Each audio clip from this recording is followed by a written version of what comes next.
And welcome back to our coverage of the earthquake in Japan. This was the moment the earthquake struck this supermarket in the capital, Tokyo. You can see the power of this magnitude 8.9 tremor as the shelves in this supermarket are rattled. Produce and cans fall to the floor, and the staff inside this supermarket go for cover as this quake rattles not just this supermarket, not just Tokyo, but all of Japan. After that earthquake, then came the devastating tsunami, which we have seen the end result of as the sun rises over Japan. But that was the moment of the earthquake as it struck in Tokyo, Wolf. Yeah, and that was just in Tokyo, where the real epicenter was not that close to Tokyo. You can only imagine, John, what was going on further to the north, where that 8.9 magnitude earthquake really hit. Kyung La, our correspondent in Japan, is now on the road towards that devastation. Kyung, you just stopped. Tell us where you are and what's behind you. The reason why we stopped, Wolf, is that we're starting to see the effects of the earthquake and the tsunami, and they're minor here, but we just wanted to stop and show you something, because anyone who's familiar with Japan will know exactly what this tells you. What you're seeing over my shoulder here, that is the famous Japanese bullet train. The bullet train is simply not moving. They are stopped. There are two train lines that we can see here stopped, one behind the other. We don't know if there are passengers aboard there. From what the rail lines have said, they have tried to evacuate people as quickly as they can and throughout the night, trying to get people out of those rail lines. Kyoto News, though, is reporting further north of where we are. There are 4 train lines that currently are missing, 4 trains that at this point are unaccounted for. So these two, we can tell you, they are here. But these Shinkansen, the Japanese bullet trains, they are on average delayed only 30 seconds. We just met with... And this was the scene just over 17 hours ago in northern Japan, when that tsunami swept everything before it in, taking out houses and cars, picking up vehicles and tossing them around. Incredible video as this 23-foot tsunami made its way 6 miles inland in northern Japan. Right now, in some parts, it is difficult to know where the coast ends and where the land begins. Another amazing scene as this tsunami, the power of that devastation, continues to cause huge problems across Japan, Wolf, as we now have daylight there, and there's a chance to finally assess the full impact of this damage.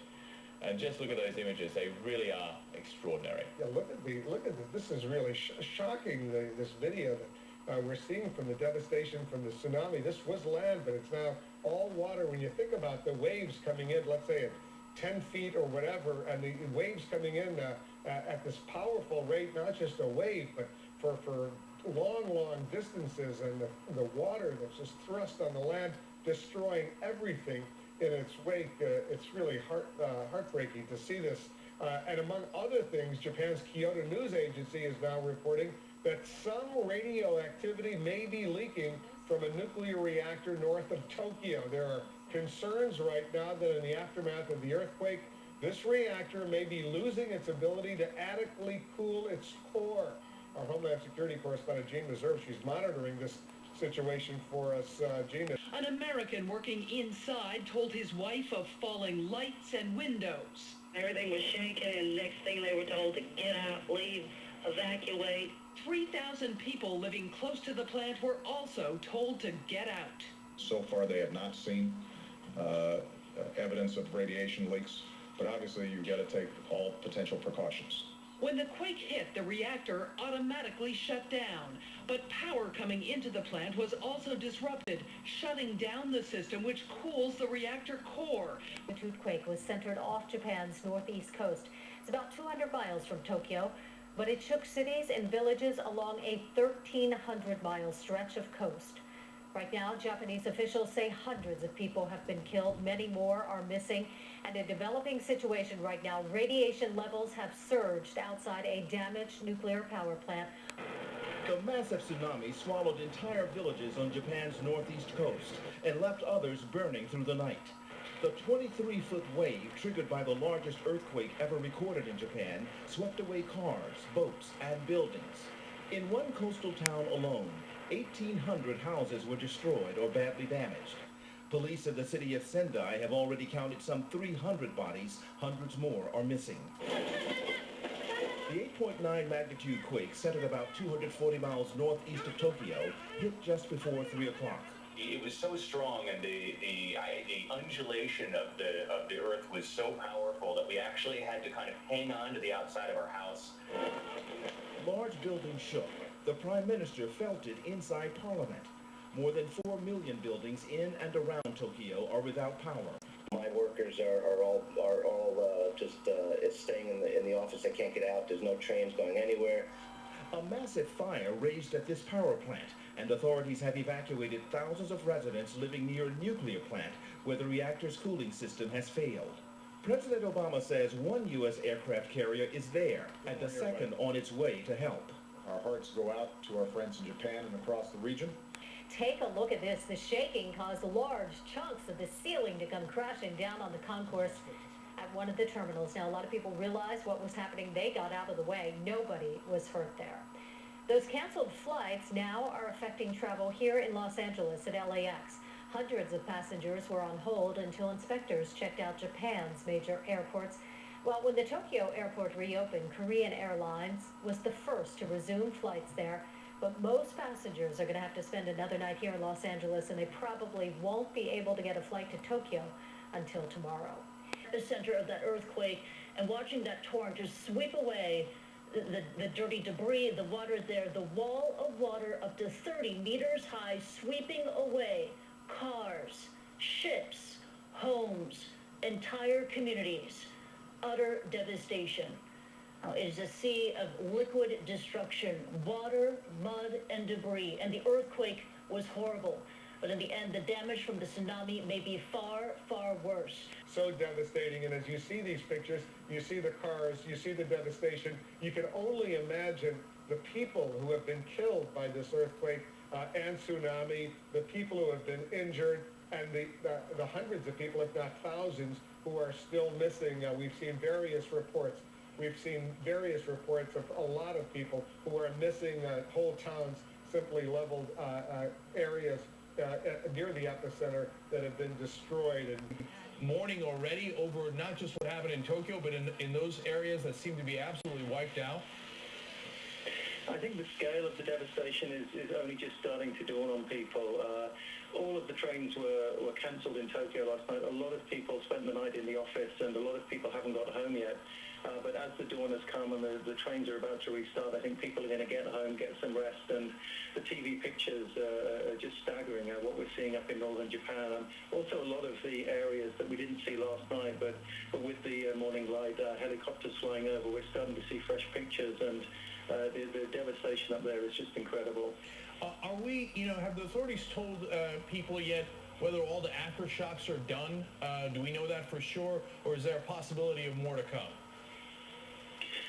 The possibility of aftershocks is definitely still with us. In fact, all of Japan's eastern seacoast is not just under a tsunami warning, but under a major tsunami warning, which is something that's very rare here. And this morning in the neighborhood where I lived, the city came over the loudspeakers they have and told us all to conserve power because electricity supply is very strained in Tokyo at the moment. Now, like, the tsunami definitely caused more damage. The earthquake was offshore, and that's what caused the tsunami, obviously. And while it shook and will have destroyed some buildings, there was some damage, although very light damage in Tokyo that was caused directly by the earthquake. It was the tsunami washing ashore, and those pictures you were talking about earlier that was really caused all the damage. That was the incredible part. Well, let's focus on that for a second, because how does Japan recover from this? I know it's really early on, but first of all, mass devastation. Second of all, this could happen again. Japan suffers from earthquakes all the time. Obviously, this is the largest one they've ever had. They've got to be constantly worried about a tsunami, let alone what it's going to do to their economy. Exactly. We've had some tsunamis also this morning as well, much smaller than yesterday and not very destructive, but they're still occurring this morning as the aftershocks continue every 5 or 10 minutes, we can feel an aftershock here in Tokyo.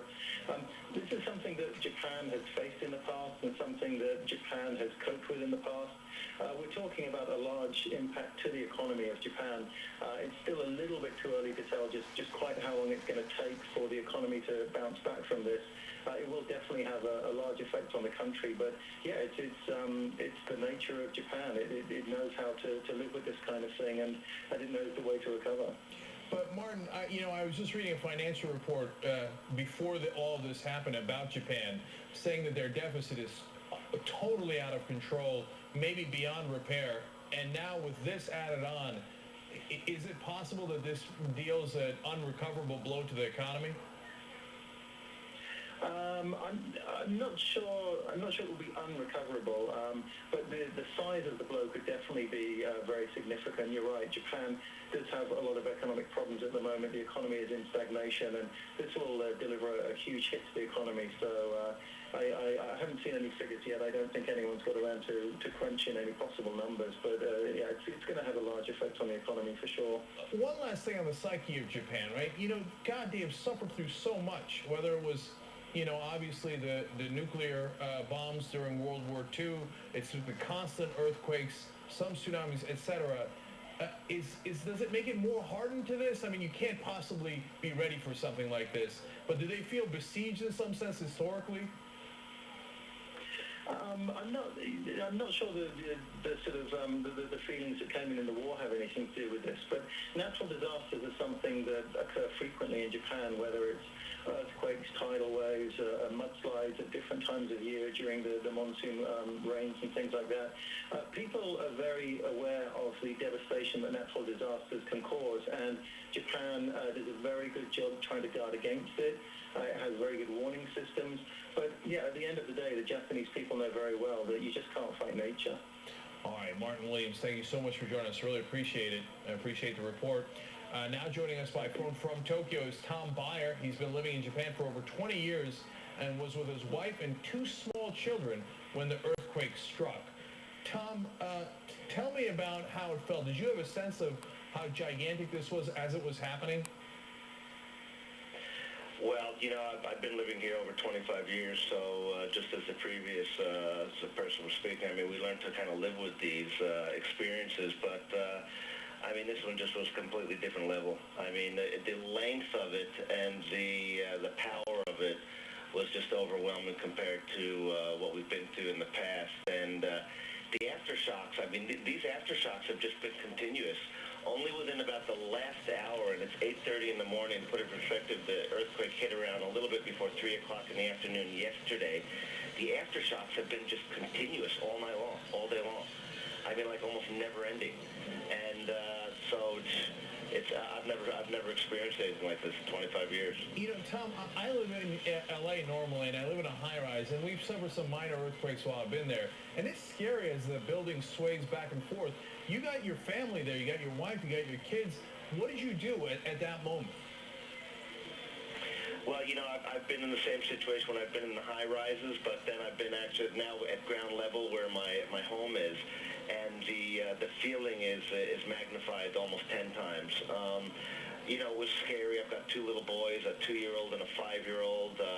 We kind of trained for this. We think we're prepared, but when the moment hits, just everything goes out the window. It's you really are in a panic trying to figure out what the next move is. Of whether you open up windows or you open up doorways. Do you go outside? Do you stay inside? Do you get under tables? So, just out of curiosity, Tom, what did you do? Like, did you stay inside? Did you leave? Yeah. No, because you just don't. Usually when this happens, it happens. This kind of devastation. So in Tokyo, is there a sense of, my God, how do we help the people who were absolutely wiped out in the other towns? Well, not yet. I mean, you got to remember, it's just early morning here. people are just starting to get up. We're starting to see the devastation on television. You've got basically kind of two scenarios. You've got the people who were stranded yesterday because, like I said, at 3 o'clock when the earthquake hit, like clockwork, all of the train systems stopped, mass transit, so everybody was stranded. So you've got those people who are struggling to get back home now. It's a weekend, Saturday. And then you have people like myself who are in home that we haven't gone out yet.